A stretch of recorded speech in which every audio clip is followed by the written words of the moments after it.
தமிழக முதலமைச்சர் இன்றுள்ள தமிழகத்தின் நிரந்தர முதலமைச்சர் மாண்புமிகு தளபதியுடைய தலைமையில் பல்வேறு திட்டங்கள் தமிழ்நாட்டில் நடைபெற்றுக் கொண்டிருக்கிறது.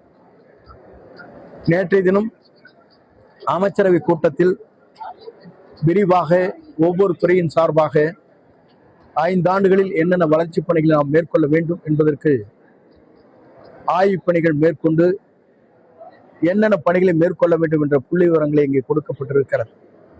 துறை வாரியாக அது செயல்படுத்த வேண்டும் என்று நம்முடைய முதலமைச்சர் அவர்கள் அதற்கான ஆணையை வழங்கியிருக்கிறார்.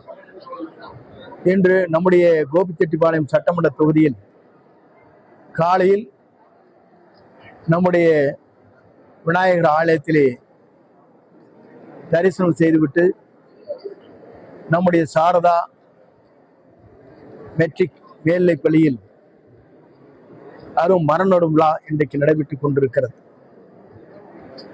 இது ஈசா யோகா மூலமாக தமிழ்நாட்டில் இதுவரையிலும் 13,40,00,000 மரக்கன்றுகள் நட்டப்பட்டிருக்கிறது. இந்த ஆண்டு இலக்கு 1.2 கோடி மரக்கன்றுகள் நட வேண்டும் என்ற நிலை உருவாக்கப்பட்டிருக்கிறது. 10 ஆண்டு காலம் தொடர்ந்து இந்த பணிகள் மேற்கொண்டு வருகிறது. குறிப்பாக இயற்கை வளங்களை பாதுகாக்க வேண்டும் என்பதுதான் இயற்கை இருக்கின்ற நேசிக்கின்ற மக்கள் அதை வெளிப்படையாக எடுத்து சொல்லிக் கொண்டிருக்கிறார். நமக்கு தேவை எல்லோரும் பெறுகின்ற சிறந்த குடிநீர், 2வதாக பாசனம், 3வதாக கால்நடைகளுக்கு தேவையான குடிநீர். இந்த அனைத்தும் கிடைக்கப்பெற வேண்டும் என்ற நோக்கத்தோடு தான் 1972 இன்று வரையிலும் காவிரி நீருக்காக நாம் தொடர்ந்து மேலே அணைகள் கட்டக்கூடாது, மேகதாது அணை என்ற முறையில் நம்முடைய தமிழக முதல்வர் அவர்கள் பாரத பிரதமரை சந்திக்கின்ற போது இது போன்ற எண்ணற்ற கோரிக்கைகள் அங்கே வைத்தார்கள். மீனவர் பாதுகாப்பு, விவசாயிகளுடைய பாதுகாப்பு, அதே நேரத்தில் சட்ட ஒழுங்கு, மேகதாது அணை போன்ற பல்வேறு கோரிக்கை இங்கே வைக்கப்பட்டிருக்கிறது. குறிப்பாக நம்முடைய முதலமைச்சருடைய கனவு காவிரிக்கு வருகிற நீரை, ஒரு சொட்டு நீரை கூட கர்நாடக அரசிலிருந்து தவிர்க்கக்கூடாது, அனைத்தும் வழங்கப்பட வேண்டும், அதில் எந்த குறைபாடுகளும் வந்துவிடக்கூடாது என்பதிலே அவர் கவனமாக இருக்கிறார். மேகதாது அணையை பொறுத்தவரையிலும் சட்ட ரீதியாக அதை கட்டக்கூடாது, அதற்கான நடவடிக்கை மேற்கொள்ள வேண்டும் என்று பாரத பிரதமரை எடுத்து சொல்லியிருக்கிறார். அதற்கான நடவடிக்கை மேற்கொண்டு வருகிறார். ஆகவே காவிரி நீர் இருந்தாலும் சரி, பவானி சாகராக இருந்தாலும், பிஏபியாக இருந்தாலும், ஆலியாராக இருந்தாலும், தாம்பரவரணியாக இருந்தாலும், வைகையாக இருந்தாலும், எல்லா அணைகளும் தூய்மையாக இருக்கப்பட வேண்டும் என்ற நோக்கம் அவரிடத்தில் இருக்கிறது.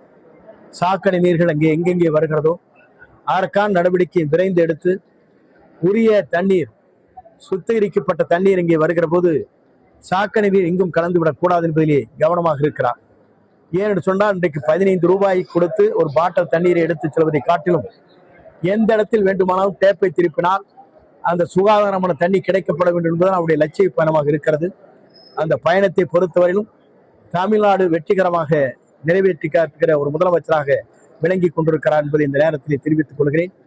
குறிப்பாக இது போன்ற நிகழ்ச்சிகளை நாம் பார்க்கின்ற போது மக்கள் விழிப்புணர்ச்சியோடு மரங்களை நடுவதன் மூலமாக பிராணவாயு கூடுதலாக நமக்கு கிடைக்கின்ற போது ஆரோக்கியம் நமக்கு சரியாக இருக்கும். காவிரி நீரை பொறுத்தவரையிலும், பவானி சாகர் அணையை பொறுத்தவரையிலும் வருகின்ற நீரிலே இருக்கின்ற போது 18% இன்றைக்கு புற்றுநோயில் ஏற்பட்டிருக்கிறது. அதை தடுக்கின்ற விடமாகத்தான் இந்த நடவடிக்கை மேற்கொள்ளப்பட்டிருக்கிறது. சாயப்பட்டறை 40 லட்சம் லிட்டர் தண்ணீர் வெளியேற்றுவதை விவசாய சங்கத்தினுடைய ஒத்துழைப்போடு அதை இன்று நிறுத்தப்பட்டிருக்கிறது. எதிர்காலத்தில் இது போன்ற சாலைகள் நிறுவுவதற்கு அனுமதி இந்த அரசு அளிக்காது என்பதை நான் இந்த நேரத்திலே தெரிவித்துக் கொள்கிறேன். எல்லோரும் எல்லாம் பெற வேண்டும் என்பதுதான் இந்த அரசுடைய நோக்கம். எல்லோரும் எல்லா நலமும் பெற வேண்டிய அரசாக இந்த அரசு, பாதுகாப்பான அரசாக, பெண்களுக்கு பாதுகாப்பான அரசாக, குழந்தைகளுக்கு முழு பாதுகாப்பு தருகிற அரசாக இந்த அரசு விளங்கும் என்பதை மகிழ்ச்சியோடு நான் தெரிவித்துக் கொள்கிறேன். பிரதமரை சந்திக்கிற போது தெளிவாக சொல்லி இருக்கிறார். இல்ல அது அவர் இல்ல, பிரதமருக்கும் முதலமைச்சருக்கும் இருக்கிற சீக்ரெட் வெளியே சொல்லக்கூடாது. இதை கேள்விப்பட்டிருப்பீங்க நினைக்கிறேன். இல்லை சொல்றது கேட்டுருங்க. அவங்களுக்குள்ள பேசுற பேச்சுவார்த்தையில் என்னென்ன பேசினார்கள் என்பதை பற்றியெல்லாம் விளக்கக்கூடாது. உங்களுக்கு தெரியாத ஒன்றில் உச்சநீதிமன்றம் தெளிவாக இருக்கிறது. நாங்களும் அதற்கு முதலமைச்சராகவும் தெளிவாக இருக்கிறார். எந்த காலகட்டத்திலும் மேகதாது அணை கட்டுவதை அவர் சட்ட ரீதியாக சந்திப்பார்.